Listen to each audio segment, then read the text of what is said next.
एक बेड पर दोनों लोग सोते हैं कि पारा-पारी सोते हैं? एक बेड पे सोते हैं। देखिए हम लोग का रियल बात है। I love you. I love you too. I love you. आप सभी दोस्तों को नमस्कार और जर्नलिस्ट अमरेश पर आप सभी का एक बार फिर से स्वागत है और मैं हूं आपका साथी अमरेश प्रजापति। दोस्तों, आप सभी ने सुना होगा कि प्यार अंधा होता है और प्यार बहरा भी होता है, प्यार बहुत कुछ होता है।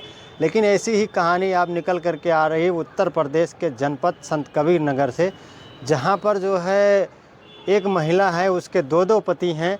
और आखिर उस महिला के दो पति क्यों हैं, इसका कारण क्या है? तो ये कोई प्यार की बात नहीं है। उस महिला ने किसी से कोई प्यार नहीं किया था, ना वो कोई उसका आशिक था और ना ही कोई उसका रिश्तेदार है, बल्कि उसके घर का उसका देवर ही है। जिससे समय और परिस्थिति ऐसी बनती है कि उस महिला के जो है यानी सासू जी और उसके परिवार वाले उसके ही देवर से उसकी शादी करवा देते हैं। आखिर क्या कारण होता है कि उस महिला को अपने देवर से शादी करना पड़ता है, और उसका जो पति होता है जिससे पहले शादी होती है, आखिर वो उसे छोड़ करके क्यों चला जाता है? तो आप सब वीडियो में बने रहें। हम इस वीडियो में आपको पूरी घटना विस्तृत से बारे में बताएंगे। उत्तर प्रदेश के संत कबीर नगर जनपद की रहने वाली एक महिला है, जिसकी शादी बाल्यावस्था में हो जाती है, और वो उसका पति जो होता है वो उसको ब्याह करके अपने घर ले करके आता है और हंसी खुशी से रहते हैं। उसके बाद में क्या होता है कि गरीबीवश जो उसके पति को है, जो बाहर परदेश कमाने जाना पड़ता है, और फिर वहीं से कहानी में ट्विस्ट आता है। उसका पति जो है वो परदेश में अपने परिवार का भरण पोषण करने के लिए जो है परदेश कमाने को चला जाता है।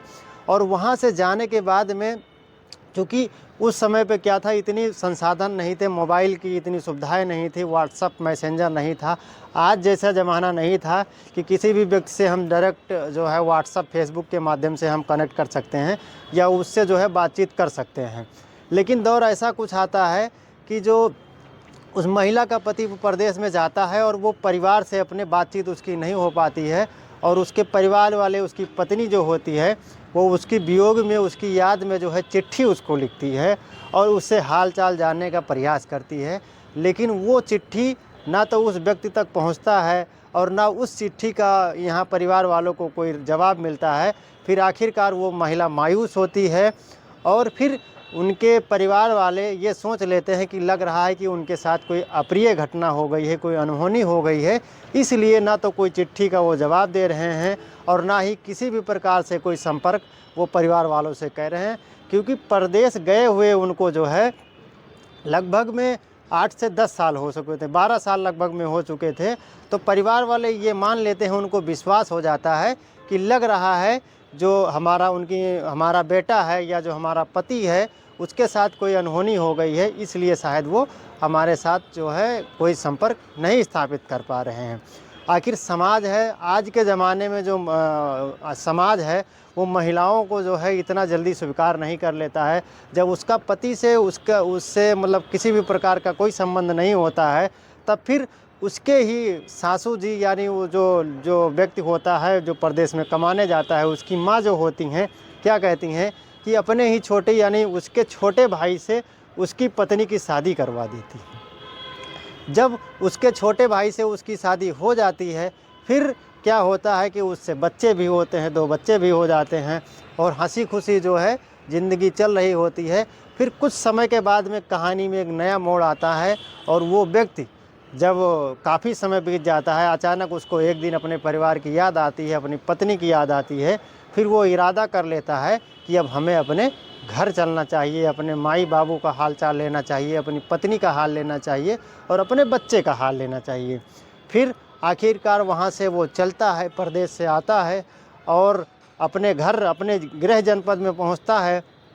तो जैसे ही वो अपने घर पे पहुँचता है तो वहाँ की जो कहानी होती है वो सुन करके वो बिल्कुल शॉक रह जाता है। उसको अचानक से एक होता है ना कि कोई अचानक घटना आपको सुनने में आ जाए तो आप भी जो है परेशान हो जाएंगे।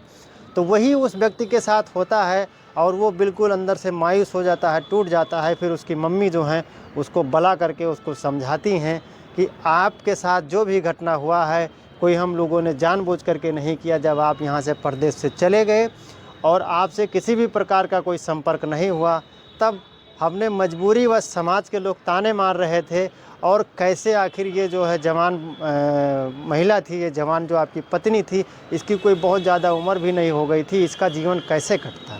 तो इसके जीवन के भरण पोषण के लिए हमने जो है आपके छोटे भाई से शादी कर दी है। अगर आप कहोगे तो आपकी शादी कहीं और दूसरी जगह पर करवा देंगे। आखिरकार ये महिला प्रसिद्ध कैसे होती है, ये कहानी फेमस कैसे होती है। आज का सोशल मीडिया का युग है और आप सभी जानते हैं कि आजकल इंस्टाग्राम, फेसबुक, ट्विटर पे सारे लोग ज़बरदस्त तरीके से रील बनाते हैं और वो महिला भी जो है वो ब्लॉगिंग करती है और अपने मोबाइल में, अपने यूट्यूब अकाउंट में जो है वीडियो बनाती है। और वीडियो बनाते हुए एक दिन जो है उसके वीडियो में उसके दोनों लोग, जो दोनों व्यक्ति हैं, उसके वीडियो में दिखाई देते हैं और उस वीडियो को वो जो है अपने चैनल पर अपलोड कर लेती है।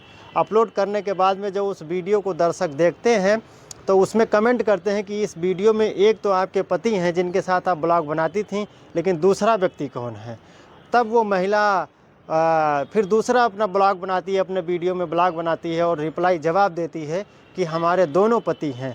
फिर क्या होता है, उसी दिन से उनकी कहानी, उनके जीवन में एक नया टर्निंग पॉइंट आता है और सोशल मीडिया पर वायरल हो जाते हैं। फिर तमाम यूट्यूबर्स, तमाम जो मीडिया संस्थान के लोग जाते हैं उसकी कहानी को कवर करते हैं।